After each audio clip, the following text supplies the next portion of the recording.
ఒక్కసారి ఆలోచిస్తే నిజంగా జనంలో లేదు, కృత్రిమంగా నువ్వు నడుపుతున్నడానికి అనడానికి అక్కడ జరుగుతున్నదే తెలుస్తుంది. ఎంతమంది కూర్చుంటున్నారు, ఎట్లా కూర్చుంటున్నారు, ఏమి చేస్తారని.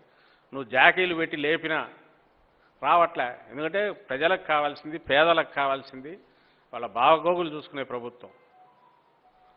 వాళ్ళ బతుకులు బాగుపడాలా. నీ బినామీలు బాగుపరచడానికి రాష్ట్రం ఉందో, నిన్ను బాగుపరచడానికో, నీకు వెల్త్ క్రియేట్ చేయడానికో రాష్ట్రము ప్రజలు ఉన్నారనుకో, నువ్వు ఎప్పుడు వేసినావు, పప్పులో కాలేసినావు, దెబ్బతిన్నావు, అయినా కూడా ఇంకా తలకాయ పని చేయట్లే మీకు అనేది దీంతో అర్థమవుతుంది. ఇంకా మిమ్మల్ని అదే భ్రమలో పెట్టి ఈ పత్రికలు ఇవి చేస్తున్నది చూస్తే నవ్వాలనో ఏడవాలనో అర్థం కావట్లేదు. దండం పెట్టి నాయన మీరు అమస్తమని ఉంటాం మా వైపు ఓల్డ్ ఏజ్ సెనిలిటీ వచ్చి ఏమన్నా ఇది అవుతాయి. రామోజీరావు గారికి 80 ఏళ్ళు వస్తున్నాయా, 85 ఏళ్ళు నాకు తెలియదు ఎంతో, కానీ పెద్ద ఆయన. మరి కామన్ సెన్స్ అనేది ఉంటుంది. రాస్తే ఇది నవ్విపోరా, జనం చూసి ఏమనుకుంటారని కూడా లేకుండా ఇట్లా అడ్డగోలు రాయడం, ఇది ఒక రకంగా వాళ్ళే ఎక్స్పోజ్ అవుతారు కాబట్టి, దొరికారు కాబట్టి నేను కూడా ఎక్కువ చెప్తున్నా దాని గురించి. దీనివల్ల ఏం ప్రయోజనం ఉండదు. ఇంకోసారి మాకు ఇదిగో తన్నించుకోవడం తప్ప మేము మళ్ళీ అంటాము ఎదురుగా ఇదే. ఎస్, నిజంగానే మీకు ఏదైనా ఉంటే చెప్పండి. మీరు ఆ రోజు చేసింది ఏంది, ఈరోజు జగన్మోహన్ రెడ్డి గారు ఎక్కడ నష్టం చేస్తున్నారు. ఖచ్చితంగా మీ 100 మందో లేకుంటే 10లోనో 100లోనో లక్షల కోట్లు సంపాదించుకునే వాళ్ళ అనుకున్న వాళ్ళ పగటి కళలు చిన్నాభిన్నం చేశారు జగన్మోహన్ రెడ్డి గారు. అది తప్పైతే తప్పే చేస్తున్నాం. లక్షలాది మంది జనంకు బాగోగు చూస్తున్నారు, బాగుపరుస్తున్నారు వాళ్ళ జీవితాలు. అది వాళ్ళు గ్రహించారు కాబట్టి మొన్నటి ఎన్నికల్లో అంత మంచి ఫలితం మాకు ఇచ్చారు. అందులోనూ మీరు బెదిరేగొట్టిన, మీరు సిగ్గు ఉంటే మీరు అట్లా చేయరన్నా, లేకుంటే మీకు సిగ్గు లేదని తిట్టినా, నువ్వేమన్నా అనుకో స్వామి నిన్ను నమ్మి ఇన్నాళ్ళు మునిగినామని చెప్పి రిజల్ట్స్ చూపించినారు. ఇంకా అయినా తలకెక్కకపోతే మీ కర్మ. సో ఈ రెండింటితో పాటు గత 4-5 రోజులుగా వీళ్ళు ఎక్కడ అంటే అక్కడ ఉద్యమం చేస్తున్నారంట. ఇంతకుముందు ఇళ్లలో కూర్చొని చేసేవాళ్ళు రోడ్లు గుంతలు ఉన్నాయని మొక్కలు నాటుతున్నారంట. మరి ఆ గుంతల్ని మీ హయాంలోంచి పడుతున్నాయి స్వామి, టీడీపీ హయాంలోంచి కూడా మీరు ఎప్పుడు పట్టించుకోలే.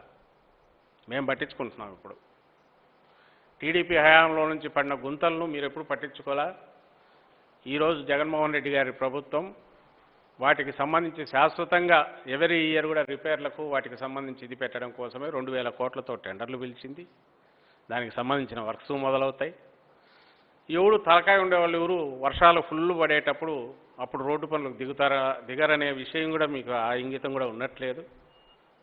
లేదంటే ఎలాగో రేపు ఈ నెక్స్ట్ మంత్ ఈ వర్షాలు అయిపోయినప్పుడు మొదలవుతావు కాబట్టి మనం ఈలోగా ఉద్యమం చేస్తే ఇది మా దెబ్బకు జగన్మోహన్ రెడ్డి గారు దిగి వచ్చేసినారని చెప్పుకోవడానికన్నా ఉండాలి. కానీ అసలు నవ్విపోతారు. 1,00,000 సార్లు చెప్తున్నాం. మీరు మీ పార్టీ 2 ఏళ్ల క్రితం అధికారంలో ఉన్నారు, అంతకుముందు అధికారంలో ఉన్నారు. మీ నాయకుడు చెప్పుకుంటున్నట్టు 14 ఏళ్ళు ఆయన 14 ఏళ్ళు ముఖ్యమంత్రిగా పనిచేశాడు. మీకు ఒక హక్కు ఉండదనే విషయం గుర్తుంచుకోవాలి. ఏ హక్కు అంటే టీడీపీ వాళ్లకు నోటికొచ్చినట్టు ఎప్పుడు అధికారం దగ్గరికి రానో లేకుంటే ఓ యూనియన్ లాగానో ఒక శాశ్వతంగా అపోజిషన్లో ఉండే పార్టీనో వాళ్ళు డిమాండ్ చేసినట్టు చేసే హక్కు మీకు ఉండదు, మాకు కూడా ఉండదు. రేపు ఎందుకు ఉండదంటే నువ్వు రూల్ చేసావు, తక్కువ ఇమ్మీడియట్ అదే గుర్తొస్తుంది. పోలికి వస్తే సరే ఆయన జగన్మోహన్ రెడ్డి గారు చేయట్లేదు అంటున్నాడు, వీడేం చేసినాడని. ఏం చేసినాడు చూస్తే మొత్తం దోచుకోవడం తప్ప ఇంకేం చేయలేదని కనపడుతుంది. రాష్ట్రంలో కొత్త ప్రభుత్వం ఏర్పడి 100 రోజులైంది. ఈ 100 రోజులు అయి ప్రభుత్వ పరిపాలన ప్రారంభం కాగానే పెద్ద ఉపద్రవం వచ్చింది. కృష్ణానదికి గొప్ప వరదలు రావడం, ఆ వరదల్లో ఎన్నో వేల కుటుంబాలు నిర్వాసితులు కావడం, ప్రజలు అన్నవస్త్రాలకి అలమటించడం లాంటివి కూడా సంభవించాయి.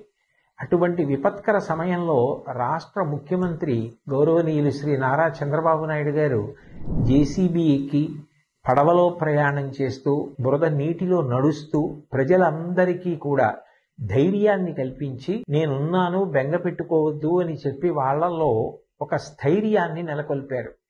అలాగే మంత్రులు, అధికారులు, అనధికారులు అందరూ కూడా ఆ కష్టంలో ఉన్న ప్రజలందరినీ ఆదుకోవాలి అని గొప్ప ఆర్తిని చూపించారు. ఈ సందర్భంగా ప్రత్యేకించి ప్రస్తావించవలసిన వారు పారిశుధ్య సిబ్బంది.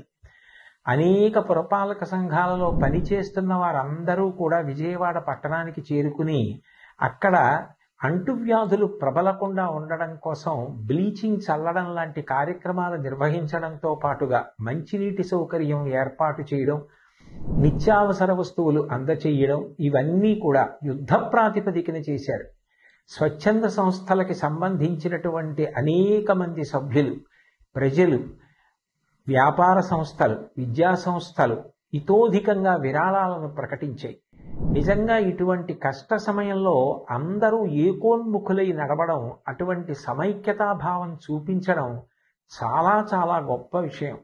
భాగవతంలో పోతన గారు ఒక మాట అంటారు, పరహితము చెయ్యునెవ్వడు పరమహితుండగును భూత పంచకమునకును, పరహితమే పరమధర్మము పరహితునకు నెదురు లేదు పర్వేందుముఖి అంటారు. పరుల యొక్క హితం కోసం ప్రవర్తించే వాళ్ళు ఎవరుంటారో వాళ్ళకి పంచభూతాలు కూడా సహకరిస్తాయి. ఇటువంటి కష్టకాలం వచ్చినప్పుడు ప్రజలందరూ కూడా ఒకే త్రాటి మీద నిలబడడం, అంత గొప్ప సమైక్యతా భావంతో కష్టంలో ఉన్న వాళ్ళందరినీ ఆదుకోవాలని ప్రయత్నించడం చాలా చాలా గొప్ప విషయం. రవీంద్రనాథ్ ఠాగూర్ చెప్పినట్టు, where the mind is without fear and the head is held high, where the world has not been broken up into fragments by narrow domestic walls అని స్త్రీ పురుష పండిత పామర కుల మత వర్ణ వర్గ ధనిక పేద విచక్షణ లేకుండా అందరూ ఒక్కటిగా నిలబడి ఆ ఆపదని ఎదుర్కొన్నటువంటి విషయం నిజంగా ఎంతో స్ఫూర్తిదాయకం. రాబోయే కాలంలో కూడా సుపరిపాలన ప్రభుత్వం అందించడానికి, ప్రజలందరూ సమైక్యంగా ఉండి ప్రగతి బాటలో నడవడానికి కావలసినటువంటి మంచి బుద్ధి వైభవాన్ని పొందడానికి భగవంతుడు తన ఆశీర్వచనాన్ని అందించాలని, ఈ రాష్ట్రం బాగా వృద్ధిలోకి రావడానికి అది కారణం కావాలని నేను భగవంతుణ్ణి ప్రార్థన చేస్తూ, నిజంగా ఈ కష్టకాలంలో అంత గొప్పగా నిలబడిన అందరికీ నా హృదయపూర్వక నమస్కారాలు తెలియచేస్తూ సెలవు తీసుకుంటున్నాను. స్వస్తి.